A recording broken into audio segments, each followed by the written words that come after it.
When my daughter Linnea was born, they check over babies at the hospital. They have a pediatrician come in and look at a whole bunch of different things before they discharge you. And one of the things that they check is the baby's hips. So they kind of move the hips around in different ways to see how the hips are formed. And as the doctor was checking the hips, he noticed that she did have really clicky hips, particularly one side was really clicky. And so he said that he wanted to refer us for an ultrasound when she would be 8 weeks old. That's when they do the ultrasounds. And he said there's a few reasons that they like to check babies for hip dysplasia, or why they would check babies for hip dysplasia. And one of them is if they have clicky hips at birth. Another is if they were breech, and she was a breech baby. And the third is if they have a family history of hip dysplasia. And I had hip dysplasia, so she was ticking all the boxes for why they would want to check on that. So we knew that she would have an 8-week appointment to come in and have an ultrasound of her hips. At that 8-week appointment, she had been diagnosed with severe hip dysplasia. And when I left that appointment, I immediately texted the leader of our prayer team and let her know what the situation was so that she could get the team praying for Linnea. And so we had another appointment then 10 days later at the Queensland Children's Hospital, where they were going to do another ultrasound just to confirm everything right beforehand. And then after that, they were going to fit her for something called a Pavlik harness. And a Pavlik harness is a strange looking contraption. Looks kind of like lederhosen. So it's got straps up over the shoulders, and then it holds the baby's hips in a position kind of out to the side and legs going down. So they have to sit really awkwardly stuck in this harness for usually about 12 weeks is the treatment length that they have to stay in this thing. And they're in it all day, all night. You have to learn how to do nappy changes around it and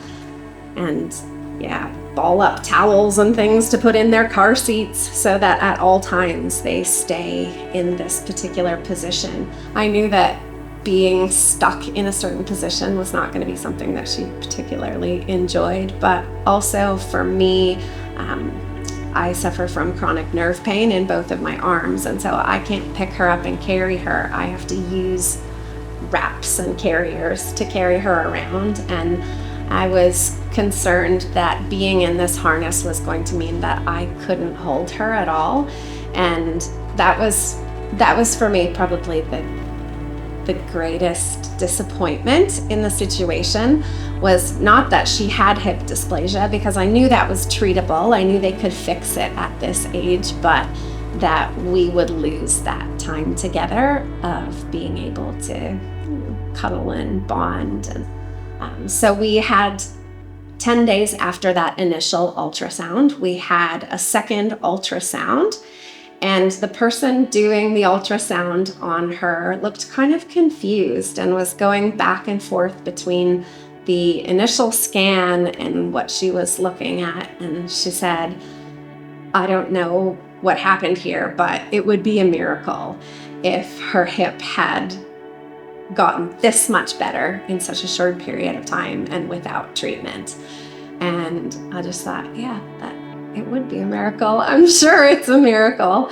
And so we saw, after that scan, we saw the orthopedic surgeon, and he just said, "Look, her hips are within healthy margins. We want to continue to check back on her at intervals to make sure that she continues to develop properly.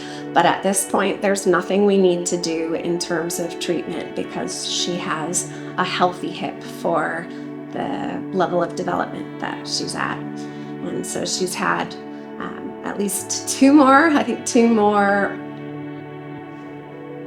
ultrasounds since then, and also an x-ray to confirm that things are continuing to develop. And every time they say it just gets better and better every time, and she's within healthy margins. So she went from severe hip dysplasia to 10 days later having perfectly healthy hips. I think I texted the prayer team mostly because I knew they would want to support us in our circumstances, and not out of an expectation that it was going to make a difference. And so when we went for that second scan and found out that she had been healed, it was almost a surprise that it had happened. Well, not almost. It was a surprise to me that she had been healed. And I think that has given me a greater sense of faith and comfort in trusting God with her future, knowing that He sees her needs and He's caring for her in such practical ways already, then helps me to give over other things to Him about her future. Yeah, also I would say that seeing her miraculous healing has given me faith to continue to come before God with more of an expectation and faith that He could do the same for me.